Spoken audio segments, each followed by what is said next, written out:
morning. Here we go again. Thank you, Lord, for this day. Thank you, Lord, that you keep us good always. Waking this morning happy with you, oh God. In our side, always be with us. I'd like to share this live Bible reflection to everyone today, and I hope this will remind us how great is our God. This morning, here we go. Our theme, oh God, we come to Thee and thanking You for waking us up again to do Your will and Your purpose. Shine in us, with us, oh God, that You will always be proclaimed through our lives, our journey, our steps, our mind, our whole being. Cleanse us and forgive us always, Lord, that You will be our guide and our lead each day. This is our prayer for protection, for good health, for wisdom, for blessings, for provision of our needs. In the mighty name of Jesus, this is our prayer. Amen. Good morning once again, and our Bible theme is a virtue to cultivate patience. And our Bible verse is taken from the book of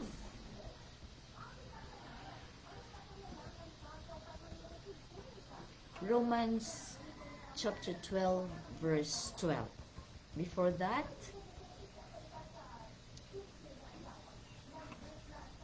an introduction to this theme. The transforming power of patience will help us make better decisions when communicating and moving forward in our daily lives. Explore the following verse to find ways to connect with patience in your life, in our lives.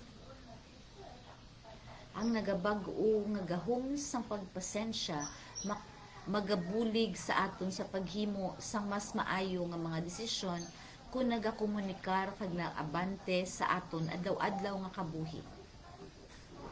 Usisaa ang masunod nga bersikulo sa pagpangita sa mga paagi sa pagkonektar sa pasensya sa imo kabuhi. Bible verse is taken from the book of Romans chapter 12 verse 12. Be joyful in hope, patient in affliction, faithful in prayer. May God bless the reading of God's Word. Cultivating peace is not something that happens overnight. It is a continuous process that must be practiced in the small things of daily life when we face constant interruptions of the impatience of others. It is crucial not to be swept away by chaos, but to take a moment to breathe, reflect, and remember that our calmness is a way of honoring God. Patience is not only important in everyday situation, but also in times of pain and suffering. Often the greatest test of our patience is not waiting for something good, but persevering through difficulties. Patience is suffering Patience is suffering allows us to maintain hope. It reminds us that although pain and trials may seem endless, God is at work within us. Sometimes difficult times serves as a form of purification, an opportunity for our souls to be renewed and strengthened. In our daily life, we face numerous situations that challenge our capacity to be patient. The stress of work, family problems, or even our own unmet expectations can cause us to lose our composure. However, it is precisely in those moments of uncertainty when we must remember that everything has its time and that patience will allow us to fulfill God's purpose in our lives. Sa hiligaynon, Roma Kapitulo 12, versikulo 12. Magkalipay sa paglaom, mapailobon sa kapipitoon, matutom sa pangamuyo. Ang pagpalambo sing pagpailob hindi isa kabutang nga nagakatabo sa isa ka gabi. Isa ini kapadayon nga proseso nga dapat himuon sa magagmay nga mga butang sa adlaw-adlaw nga pagpakabuhi. Kung nagaatubang kita sang dalayon nga mga pag-upang o kun mga pagkawalay pasensya sang iban, importante nga hindi kita madalas sang kagamu kundi maghatag sang tion sa pagginhawa, magpamalandong, kag magdumdum nga ang aton pagkalma isa ka paagi sa pagpadungog sa Dios. Ang pagpailob hindi lamang importante sa adlaw-adlaw nga mga kahimtangan kundi sa tion man sang kasakit kag pag-antos. Sa masami ang pinakadako nga pagtilaw sa aton pasensya hindi ang paghulat sa maayo nga butang kundi ang pagpadayon sa mga kabudlayan. Ang pagpailob sa pag-antos nagatugot sa aton nga mahuptan ang paglao. Nagapahanumdum ini sa aton nga bisan ang kasakit kag mga pagtilaw daw wala sing katapusan. Ang Dios nagapanghikot sa sulod naton kun kaisa ang mabudlay nga mga tion nagasirbi bilang isa ka sahi sang pagtinlo, isa ka oportunidad para sa aton mga kalag nga magbag-o kag mapabakod. Sa adlaw-adlaw nga pagkabuhi, nagaatubang kita sa madamo nga mga sitwasyon nga nagahangkat sang aton ikasarang nga mangin ilubon. Ang kahuol sa trabaho, mga problema sa pamilya, o kung bisan ang aton wala matuman nga mga ginapaabot, mahimo bangdan sang aton pagkadula sang aton kalmado. Apang sa sining mga tion, hindi nga wala sing kapaturan nga dapat naton dumdumon nga ang tanan may iya tion kag ang mga pagpailob magatugot sa aton sa pagtuman sang katuyuan sang Dios sa aton kabuhi. For a closing hymn, let us sing this song in our original tune. The Bible verse turn into our hymn for today. But before that, let's read again our Bible verse. Be joyful in hope, patient in affliction, faithful in prayer. Romans chapter 12, verse 12. Be joyful in hope, patient in affliction, faithful in prayer. Romans chapter 12, verse 12. Be joyful in hope, patient in affliction, faithful in prayer. Romans chapter 12, verse 12.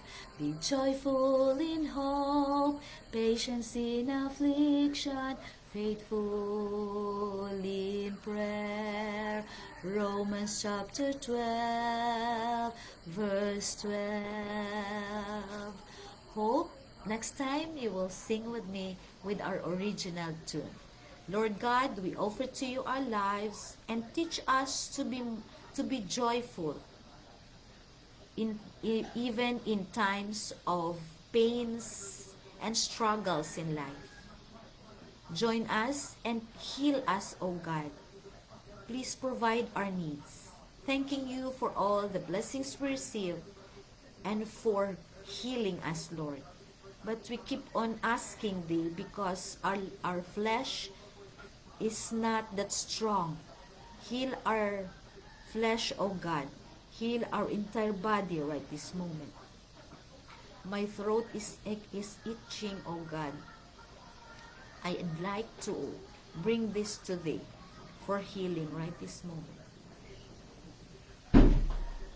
And also to those who are sick, please heal them, O God. Manang Sharon Doremdes, Lord. Reach her right this moment and thanking you for giving her the wisdom that she able to share your goodness, your good word, your gospel, your truth, and all the people that surrounds her, and to all loved ones, friends, and family.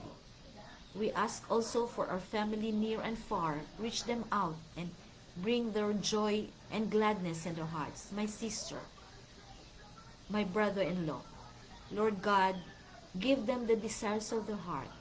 My dearest sister Che, reach them out, O God, and thanking you for the blessings they receive, O Lord, and they able to share it also with us. Keep on giving them the desires of their heart, especially, Lord, a child for them. We ask this because we can still remember Abraham and Sarah. And we are happy to know about it, and we also claim that blessing. We ask this in the mighty name of Jesus, and all of those who don't have food and even need met, O Lord, please provide us. Please keep us strong in our faith and teach us to be more prayerful each day, that patience, the true patience and peace that comes from Thee will be in us, that will lead us each day. This is our prayer, asking you that you will cover the entire family of us to protect, for protection, for healing, for grace, for wisdom, for provision of our needs, especially our children, our clan, our loved ones and friends. We ask this through Christ, our Lord, our Savior. Amen and amen. Praise be to God for this again privilege, for this again a gift of time to share God's Word. Praises to the Lord, and continue our tasks assigned to us each day that will prosper us, that will bring God's righteousness each moment of our journey. This is for now, and see you again tomorrow. God loves you, so do I. Praise be to God.